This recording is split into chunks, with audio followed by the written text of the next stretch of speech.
우리에게 주신 하나님의 말씀을 같이 찾아서 읽도록 하겠습니다. 하나님의 말씀은 창세기 19장 23절부터 29절까지입니다. 창세기 19장 23절부터 29절까지의 말씀입니다. 우리 한 목소리로 우리 기록된 말씀을 읽겠습니다. 하나님의 말씀입니다. 롯이 소알에 들어갈 때에 해가 돋았더라. 여호와께서 유황과 불을 소돔과 고모라에 비같이 내리사 그 성들과 온들과 성에 거주하는 모든 백성과 땅에 난 것을 더 엎어 멸하셨더라. 롯의 아내는 뒤를 돌아보았으므로 소금 기둥이 되었더라. 아브라함이 그 아침에 일찍 일어나 여호와 앞에 서 있던 곳에 이르러 소돔과 고모라와 그 온 지역을 향하여 눈을 들어 연기같이 치솟음을 보았더라. 하나님이 그 지역의 성을 멸하실 때 곧 롯이 거주하는 성을 엎으실 때에 하나님이 아브라함을 생각하사 롯을 그 엎으시는 중에서 내보내셨더라. 아멘. 참 우리가 기독교 예배 때만 하는 그러한 일들이 있는 것 같아요. 아까 우리 세연 사모님 찬양 인도하시기 전에 잘 오셨습니다. 우리 앞뒤 옆을 바라보면서 인사합시다. 앉아 있으면 굉장히 별로 반갑지가 않죠. 쑥스럽고. 네. 뭐 쳐다보면서 안녕하세요, 잘 오셨어요. 뭐 인사라는 게 참 어색하기도 한데 또 여러분들도 그런 경험이 있을지 모르겠지만 이렇게 나와서 진행을 하다 보면 습관처럼 중독처럼 또 그런 일을 권유하게 되더라고요. 언젠가 제가 여러분에게 그런 말씀을 드렸던 기억을 하실지 모르겠지만 오늘이 어떤 날이라고 말씀드렸냐면 여러분 인생의 첫날이라고 말씀드린 적이 있습니다. 그래서 오늘 인생의 첫날을 주심을 감사드리면서 새로 시작된 첫날을 마지막 날과 같이 살아가자라는 그런 말씀을 드렸는데 또 그런 생각을 한번 해봤어요. 우리가 인생 말년에 마지막 순간에 임종 아직 다 100년 이상들 다 남으신 걸로 제가 알고는 있지만 마지막 때에 우리가 임종의 순간에 많은 사람들과 인사를 나누는 그런 모습들을 보기도 하고 또 그런 광경들을 많이 목격했습니다만 내 육신과의 그러한 고별의 시간은 있는가? 저는 그래서 그러한 생각과 묵상을 해봤습니다. 마지막 때에 수십 년, 100년 가까이 되는 그 삶을 나의 영혼이 몸담아서 살게 해줬던 내 육신에 대한 그 고마움과 감사함을 인사로 잘 있어. 그동안 너의 육신 속에 있으면서 참 즐거웠다. 애로사항도 많았고 너가 죄악으로 달려갈 때마다 또 내 영으로 하나님 앞에 돌이키는 그런 시간들도 있었지만 너로 인해서 참 인생이 참 즐겁고 감사했던 일이 많았다. 라는 그런 작별의 시간이 있으면 얼마나 멋진 그런 시간일까를 어제 밤에 하나님이 그런 시간들을 또 많이 가졌으면 좋겠다라는 말씀을 주시더라고요. 그래서 이게 갑자기 무슨 이야기인가? 귀 있는 자는 들을지어다라는 말씀대로 우리가 그러한 삶을 그래서 그러한 인생을 마지막 때 하나님 앞에서 정말 떳떳한 그런 시간들을 보내는 우리가 되기를 바라는 마음으로 먼저 그런 이야기를 드렸습니다. 예수를 믿고 영접해야만 하는 이유가 뭡니까? 예수를 믿고 영접해야 하는 이유는 하나의 구원받기 위함이죠. 구원받고자 하는 것입니다. 주님을 영접할 때 주님의 사랑 안에 거할 수 있죠. 주님을 영접하지 않은 상황에서 주님의 사랑 안에 거했다. 당신은 주님의 사랑 안에 거한 사람입니다. 라는 이야기를 하더라도 실감이 나지 않는 거예요. 그래서 우리가 주님을 영접할 때 주님의 사랑 안에 거하며 우리 역시 주님을 사랑하고 이웃을 사랑을 할 수가 있는 것입니다. 주님이 이 땅에 오신 이유 역시 주님이 사랑하시는 세상을 구원하시고자 함이지요. 그래서 구원은 단지 기독교라는 종교적인 신앙과 바램을 초월하는 겁니다. 구원이라는 것은 우리 기독교만의 그 신앙을 그 신앙의 틀 안에만 갇혀 있는 게 아니라는 거예요. 그 신앙과 바램을 초월해서 세상을 창조하신 하나님의 사랑과 계획으로 이루어진 것입니다. 따라서 하나님이 이루시고자 하는 구원의 대상은 우리의 생각보다 더 크고 넓은 것이 사실입니다. 다만 사랑이 일방적이거나 강제적일 수 없듯이 구원이라는 것 또한 일방적이거나 강제적일 수가 없기 때문에 안타깝게도 그 대상이 우리의 기대보다 적어 보이는지도 모르는 것입니다. 그런데 우리가 분명히 짚고 넘어가야 할 사실은 구원은 단순히 어떠한 고난의 환경이라든지 어떠한 역경의 시간에서의 건짐만이 아니라는 것입니다. 어쩌면 여기서 구원에 관한 인식의 차이가 시작됩니다. 일반적으로 세상이 이야기하는 구원, 세상이 언급하고 있는 그 구원은 지금 당장 겪고 있는 우리 현실적인 문제와 어려움 속에서 도움을 받고 거기서 건짐을 받는 것이지요. 물론 이 역시 구원의 한 부분이 될 수는 있습니다. 그런데 하나님 앞에서의 구원은 죄와 사망에서 노임을 받는 것입니다. 죄와 사망에서 건짐을 받는 것이지요. 그렇다고 이것은 그저 현실은 무시해버리고 오직 영적인 부분만 언급하고 있는 것은 결코 아닙니다. 죄와 사망이라는 올무, 그 올무는 우리가 세상을 살아가는 모든 시간을 포함해서 인생의 마지막 순간까지, 아니 그 이후까지도 견고하게 묶어 놓으려고 하기 때문이에요. 만일 인생의 마지막 순간까지도 죄와 사망이 던져놓은 그 그물에서 먼저 구원을 받지 못한다면 이것은 참으로 애석하지만 더 이상 구원을 언급할 수 없는지도 모릅니다. 그러기에 구원은 우리의 인생이 끝나고 난 이후에 있게 될 우리의 영에 대한 이야기만이 아니라 당장 살아가야 하는 우리의 오늘이라는 현실과 직접적으로 연관이 되어 있더라는 것입니다. 여러분은 구원을 받으셨습니까? 네, 2분 구원을 받으셨어요. 네. 여러분 다시 한번 여쭤볼게요. 이런 질문도 또 제가 앉아 있을 땐 듣기 싫은 그런 질문이에요. 앞에서 꼭 뭐 뻔한 질문을 해요. 예수님도 근데 베드로에게 뻔한 질문을 하셨어요. 네가 나를 사랑하느냐? 네, 우리 기독교는요 고백의 종교입니다. 네, 고백의 종교예요. 네, 그냥 마음으로 믿어 의에 이르고 끝나는 종교가 아니라 입술로 시인하여 구원에 이르는 종교입니다. 여러분 구원을 받으셨습니까? 네, 아마 여러분 이러한 질문을 심심치 않게 들어보셨을 거예요.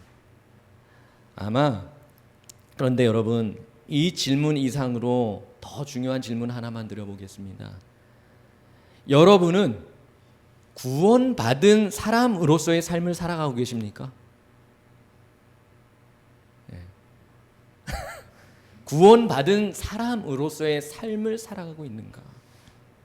구원받으셨습니까? 라는 질문은 우리가 식상하다 싶을 정도로 굉장히 많은 그러한 도전과 질문을 주는 그런 물음인데, 이 질문은 우리의 영적 상태를 묻는 것입니다. 그렇다면 두 번째 질문, 구원받은 사람으로 어떻게 살아가고 계십니까?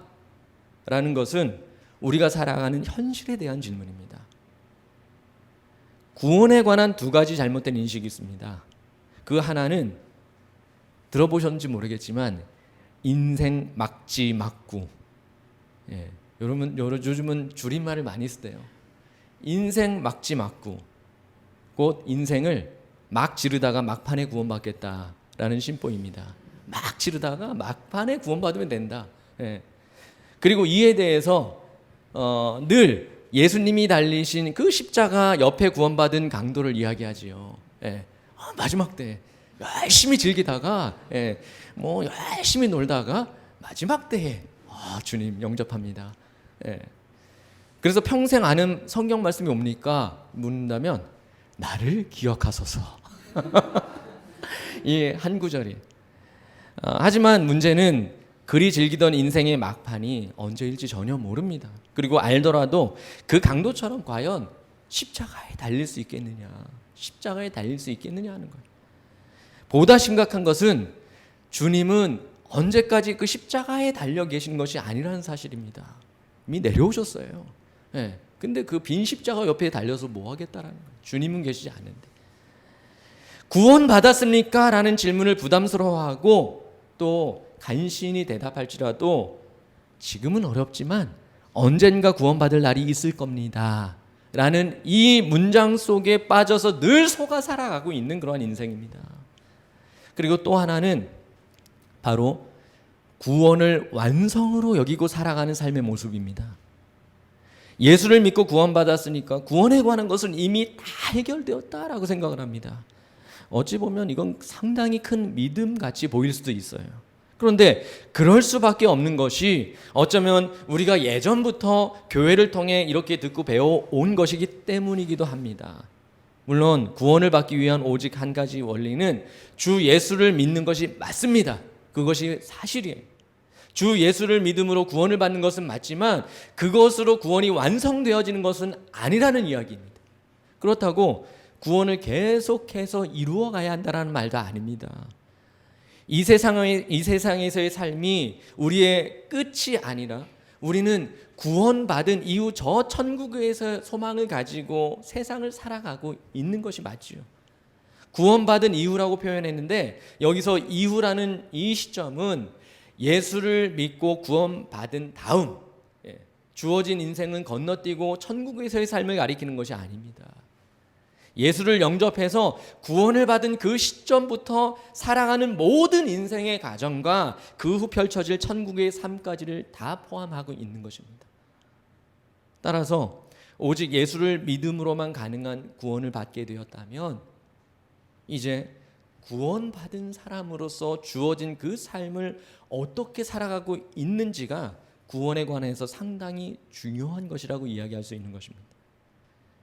예수를 믿게 된 계기를 들어보면 서로 다른 상황과 의외로 상당히 많은 이야기가 있음을 알게 됩니다. 이것은 우리에게 주어진 구원이 같은 구원이지만 이것을 얻기까지 서로에게 전혀 다른 상황이 있었다라는 것을 가르쳐주고 있는 것이에요. 그러나 공통적인 것이 있습니다. 그것은 바로 죄와 사망이라는 동일한 올무와 그 그물에서 건짐을 받게 되었다라는 것입니다. 죄의 내용은 다 다를지라도 죄는 사망이 쏜 화살이었다라는 사실입니다. 그러기에 죄의 결국은 사망이라는 거예요. 죄의 결국은 사망입니다. 무시무시한 사망과 거기서 마구 쏘아대는 죄, 구원은 여기서 건짐받은 것이고 그 대가는 오직 하나님의 아들이 흘리신 보혈과 그의 생명입니다. 우리에게 있는 구원이 이러할진데 어떻게 우리 안에 구원이 있는 채로 마치 항아리에 구원을 담은 후에 뚜껑을 덮어놓고 살아가듯 지낼 수가 있느냐는 거예요. 구원받은 사람이지만 구원받은 사람답지 못하게 살 수밖에 없습니다라는 이야기를 할 수 있느냐는 겁니다. 여러분, 만일 구원받았음을 인정하는 사람이 구원받은 사람답지 못하게 살아갈 때 어떤 일이 발생하는지 아십니까? 주님은 사망을 이기셨지만 사망이 사라져버린 건 아니지요. 사망은 여전히 존재합니다. 다만 우리는 그에 굴복하는 것이 아니라 사망을 이기신 주님으로 인해서 주님이 다시 오시는 그날까지 주님의 이름으로 주님과 함께 이기고 살아가는 것입니다. 그럼에도 사망은 늘 꿈틀대면서 날마다 죄의 화살을 쏘아대고 있는 것이 현실이에요. 구원받은 사람답게 살지 못할 때 사망이 쏘는 것을 다시 맞으려고 한다는 거예요.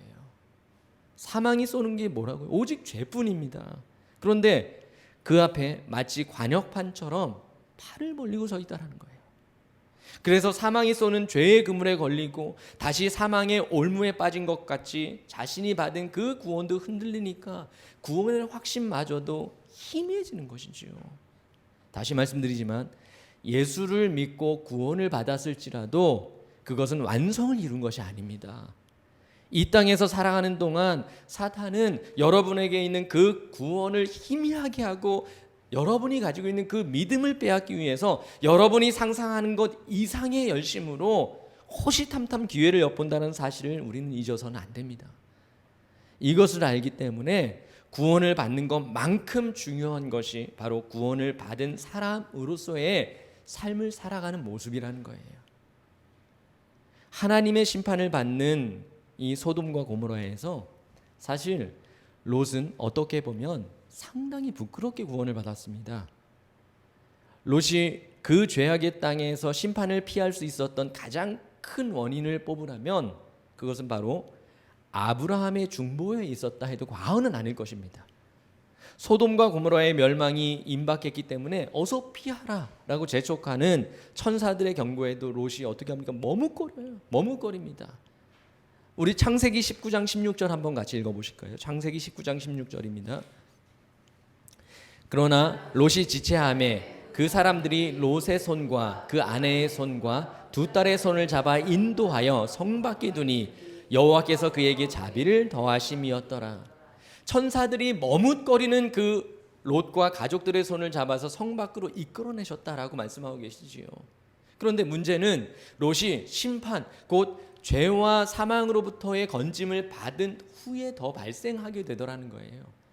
롯과 롯의 가족은 분명히 하나님의 자비하심과 자신의 가족을 위해 중보하는 아브라함으로 인해서 어쨌든 그들은 구원을 받았습니다.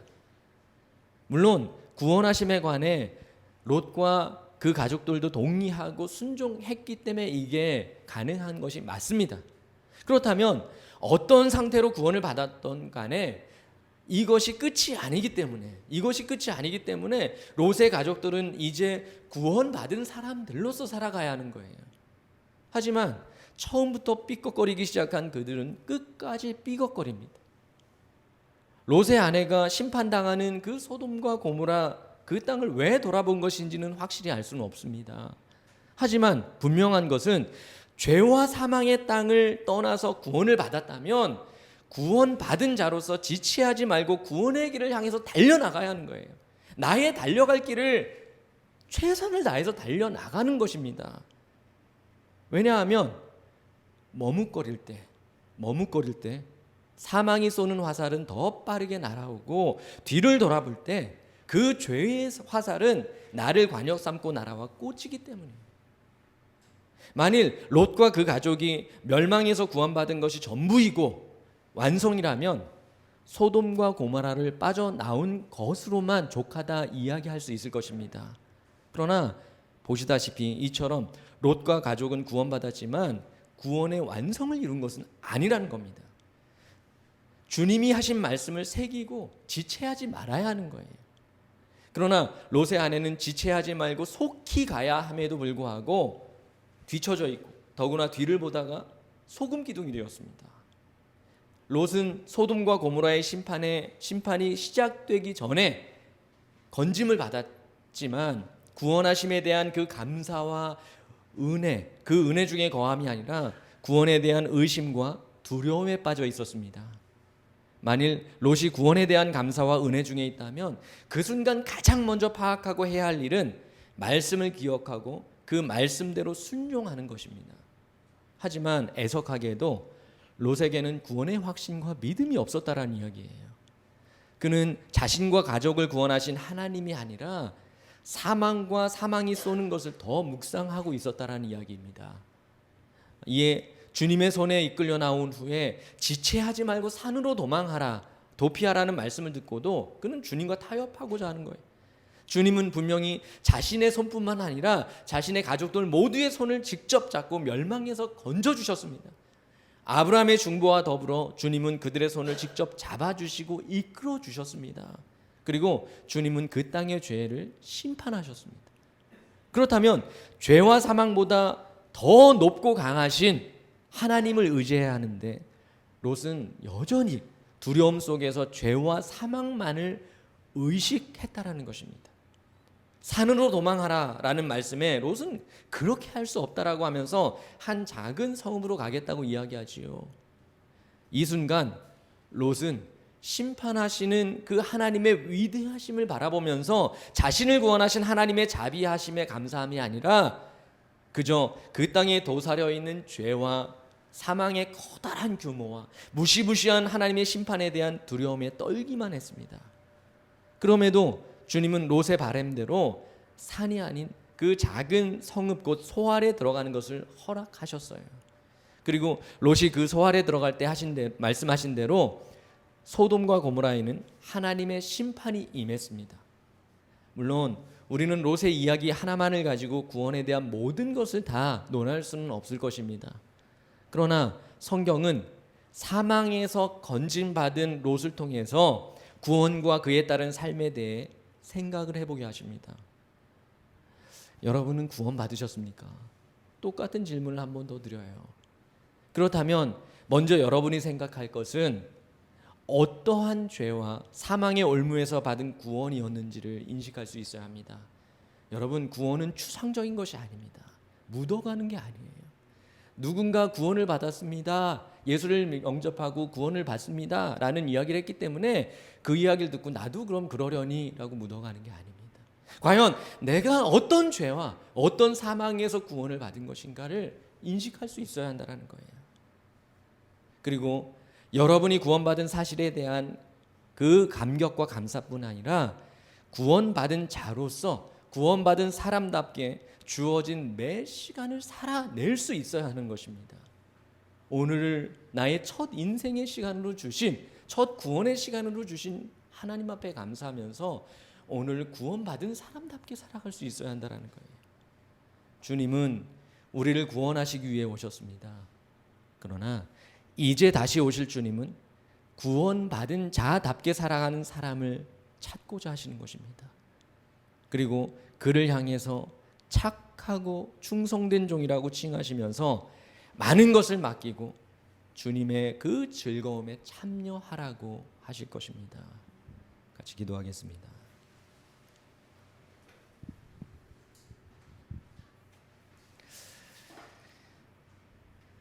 우리 이 시간 기도하실 때에 오늘 주신 말씀을 통해서 우리의 삶을 한번 돌아보며 기도하기 원합니다. 당연히 우리는 예수를 영접하고 그 예수의 이름으로 의지해서 구원을 받은 그러한 존재가 맞습니다. 이것을 의심할 필요는 없습니다. 의심해서도 안 됩니다. 그런데 중요한 것은 구원받은 존재로서 뿐만이 아니라 과연 내가 구원받은 사람으로 살아가고 있는 것인가? 구원받지 못했다 하는 우리가 예수를 영접하지 않은 많은 사람들이 우리의 모습을 볼 때 과연 구원받은 자로서의 인생의 그 삶에서의 차이점이 보이는가? 아니면 그들이 바라볼 때 당신이나 나나 똑같은 그러한 인생을 살아가는 그러한 삶인 것 같소이다 라는 이야기를 듣고 있는 시간들은 아닌지. 주님, 이 시간 주님 앞에 고백합니다. 주님, 우리는 주님을 영접함으로 분명히 구원받았습니다. 그러나 그 구원이 우리 안에 추상적으로 인식되어서 우리의 깊은 마음속에 그저 묻어두고 살아가는 것이 아니게 하여 주시옵소서. 누군가가 나를 볼 때 저 사람은 참으로 하나님을 만나고 예수를 만나고 구원받은 자답게 살아가는구나. 그러한 구원이라면 나도 주님을 영접하고 구원받은 인생을 살고 싶다라는 그러한 영향력을 끼칠 수 있는 거룩한 주의 자녀 되게 하여 주시옵소서. 우리 한 목소리로 같이 기도하기 원합니다. 같이 기도합시다.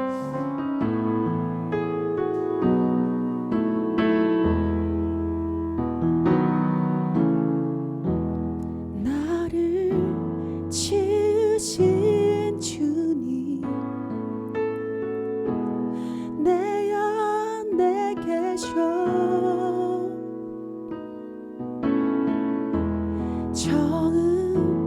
처음부터 내 삶은 그의 손에 있었죠.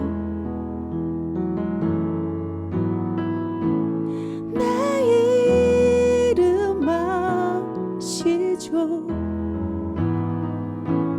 내 모든 생각도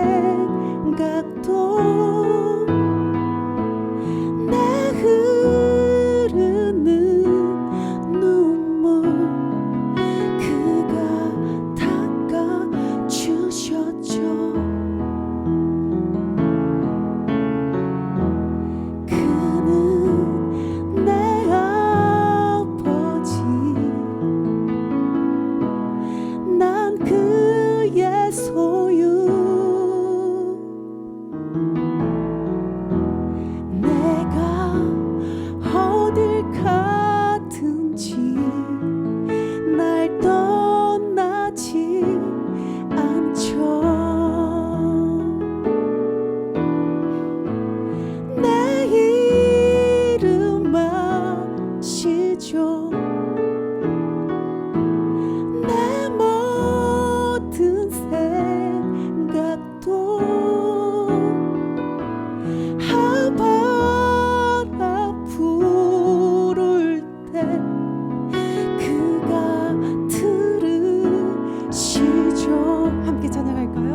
이름 아시죠? 내 이름 아시죠?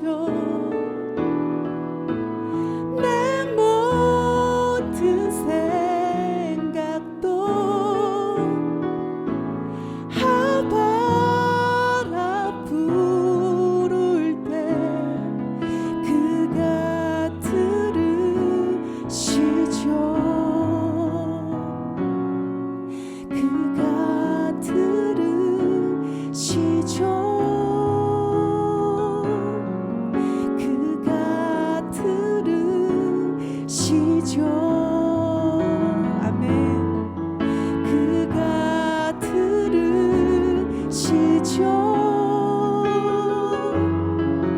그가 들으시네.